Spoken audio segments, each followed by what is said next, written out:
بسم اللہ الرحمن الرحیم۔ السلام علیکم مائی ڈیئر فرینڈس۔ آج جو مقدمہ میں آپ کے ساتھ شیئر کر رہا ہوں یہ یکساں مفید ہے لیٹیگنٹس کے لیے بھی اور وکلاء صاحبان کے لیے بھی، کہ عام طور پہ عدم پیروی پہ مقدمے خارج ہو جاتے ہیں سول کورٹس میں۔ فوجداری عدالتوں میں تو یہ ہوتا ہے کہ اگر آپ حاضر نہیں ہوں گے تو ملزم ہے تو آپ کے خلاف کارروائی ہو جائے گی سرٹنلی، اور ادھر اگر دیوانی یا سول کورٹس میں اگر آپ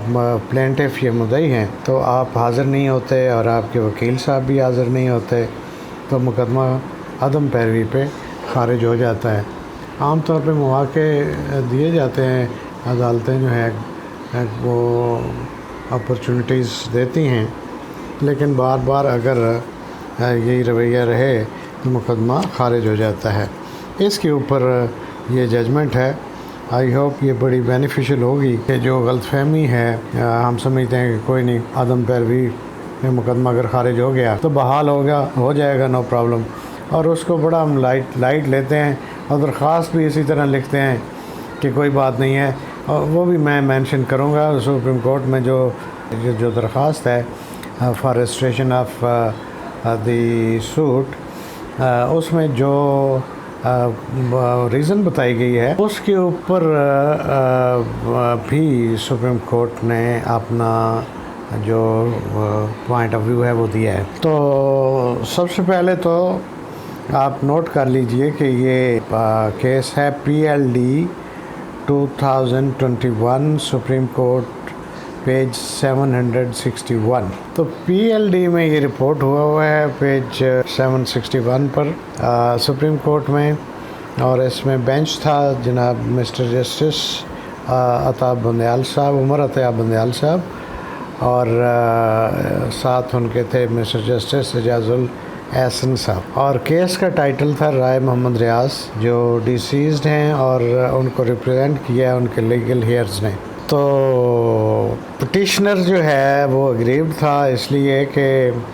عدم پیروی پہ ان کے مقدمہ خارج ہو گیا۔ تو یہ آرڈر 9 ہے رول 8 کا، جس میں جو کہتا ہے کہ اگر صرف ڈیفینڈنٹ حاضر ہو اور مدعی حاضر نہ ہو تو مقدمہ جو ہے اس صورت میں، اگر اس میں ڈیفینڈنٹ سوائے اس کے کہ ڈیفینڈنٹ جو ہے وہ ایڈمٹ کر لے، وہ کنسیڈنگ سٹیٹمنٹ دے دے، وہ کہے جی کہ جو کلیم کیا ہے پلینٹف نے وہ بالکل ٹھیک ہے، اگر یہ نہیں ہے تو پھر آپ کا کیس جو ہے دیٹ وڈ اسٹینڈ ڈسمسڈ۔ تو یہ جو کیس ہے اس میں کیا ہوا ہے، اس میں نان اپیئرنس ہے کونسل کی، جو پلینٹف کا کونسل ہے بیفور دا ٹرائل کورٹ، اور کلرک جو ہے وہ اپیئر ہوتا رہا ہے۔ تو اس بارے میں آبزرویشن ہے آنریبل کورٹ کی کہ clerk appearing on behalf of council, جو یعنی ایسی صورت کہ جس میں منشی پیش ہو رہا ہے وکیل صاحب کی جگہ پر، تو اس کو ہولڈ کیا ہے سپریم کورٹ نے کہ such appearance did not constitute appearance of counsel. یہ بڑا امپارٹنٹ ہے، ہم مطمئن ہو جاتے ہیں کہ کوئی حاضری لگوا دے گا تو چلو جی کام ہو گیا، اور عام طور پر منشی صاحبان ہی حاضریاں لگواتے ہیں۔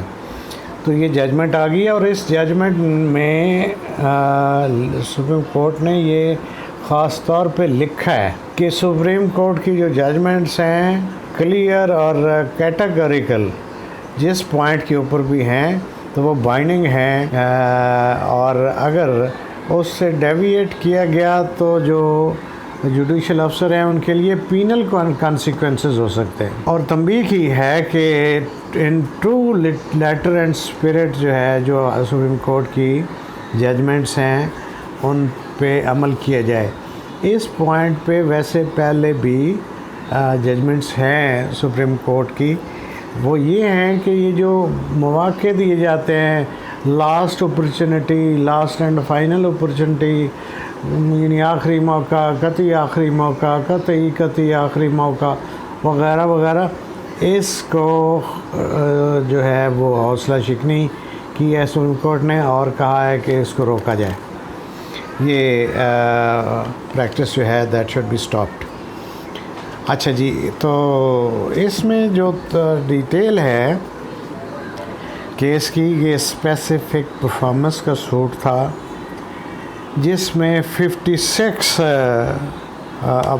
ہوئی ہیں ڈیٹس،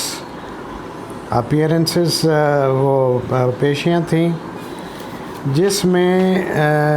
6 تو ایسی تھیں جن میں پیش ہی کوئی نہیں ہوا، 8 ایسی پیشیاں تھیں جن میں صرف کلرک پیش ہوا ہے۔ تو کیا تھا، میں ذرا اس کو پڑھ دیتا ہوں۔ بٹوین 2014 سے لے کے 2016 تک 56 یعنی 56 ڈیٹس آف ہیئرنگ ہوئیں اور کوئی بھی نہیں پیش ہوا پٹیشنر کی طرف سے۔ میں نے 6 کہا ہے یا 5 ہے، تو پلیز کریکٹ اٹ۔ 5 ڈیٹس ایسی ہیں جن پہ کوئی بھی نہیں پیش ہوا، اور صرف کلرک جو ہے وکیل صاحب کو وہ پیش ہوا ہے 8 ڈفرینٹ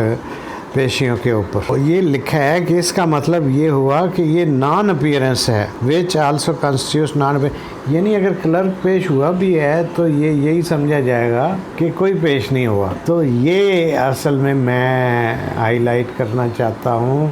اور یہ شیئر کرنے کا مقصد بنیادی بھی یہی ہے کہ جو لیٹیگنٹس ہیں، جو پارٹیز ہیں، یا جو وکلاء صاحبان ہیں، یہ نوٹ ڈاؤن کر لیں کہ اس سلسلے میں یہ بڑی سخت ججمنٹ آ گئی ہے، اور یہ اس میں وارننگ بھی دی گئی ہے کہ اس میں کوئی رعایت نہیں ہوگی۔ اگر عدم پیروی پہ کیس خارج ہوگا تو یہ سپریم کورٹ نے ڈسمس کر دیا ہے، تو یہ یعنی اس کو اب لائٹ نہیں لینا چاہیے۔ اچھا، اب جو ہے ہوا کیا ہے، جو درخواست لکھی ہے کونسل نے for the registration of the suit, اس میں جو ریزن بتائی ہے حاضر نہ ہونے کی، وہ یہ ہے کہ میں پڑھ دیتا ہوں یہ کہ سائل بوجہ ضروری کام اور کونسل سائل بھی دعویٰ مذکورہ میں مقررہ تاریخ پر حاضر عدالت نہ ہو سکے۔ تو اس جو معذوری ہے پیش ہونے کی، جو ریزن ہے، جو وجہ ہے، اس کو بائے نہیں کیا، اس سے اتفاق نہیں کیا آنریبل بینچ نے۔ انہوں نے یہ لکھا کہ اگرچہ جو لرنڈ کونسل تھے پٹیشنرز کے، انہوں نے بینچ کو کنونس کرنے کی بڑی کوشش کی، اور انہوں نے یہ کہا کہ یہ سفیشینٹ کاز ہے، جو انہوں نے کہا کہ سائل ضروری کام کی وجہ سے حاضر عدالت نہ آ سکا اور وکیل بھی نہیں آ سکا، تو یہ انہوں نے کہا وکیل صاحب نے کہ یہ سفیشینٹ کاز ہے۔ مگر بینچ کا موقف یہ ہے کہ باوجود اس کے کہ لرنڈ کونسل نے بڑی کوشش کی، لیکن ہم اس موقف سے، کونسل کے موقف سے اور درخواست میں لی گئی plea for the registration of the suit, اس سے متفق نہیں ہو سکے۔ اور نتیجہ کیا ہوا؟ نتیجہ یہ نکلا کہ یہ کیس ڈسمس کر دیا supreme court of Pakistan, the highest forum جو ہے ہمارا عدالت کا، وہاں سے ڈسمس ہو گئے۔ تو اس کا مطلب کیا ہوا؟ اس کا مطلب یہ ہوا کہ اب جو ہے مطلب دیر از نو چانس، ایک تو ہوتا ہے کہ there are very thin chances. تو یہ ایک ایسا ایشو ہے جو آئے روز پیش آتا ہے، جس سے سامنا ہوتا ہے وکلاء صاحبان کا، کہ بعض اوقات یہ ہوتا ہے کہ وکیل صاحب پیش ہوئے ہیں ہائی کورٹ میں، اور نیچے سول کورٹ میں بھی کیس لگا ہوا ہے، تو لیٹ ہو گئے ہیں یا آئے نہیں ہیں، اور یہ ریپیٹ ہو رہی ہے پریکٹس، تو عام طور پہ خارج ہوا، بحال ہو گیا، لیکن اب یہ ایک پریسیڈنٹ آ گیا ہے، تو آئی ہوپ اس کو کنسیڈر کرنا چاہیے اور پلے باندھنا چاہیے، بلکہ کہ کل کو دشواری نہ ہو لیٹیگنٹس کو بھی اور لائرز کو بھی، کہ اس پہ عمل درآمد کیا جائے، اب اس کو سیریس لیا جائے اور حاضری یقینی بنانی چاہیے۔ Thank you.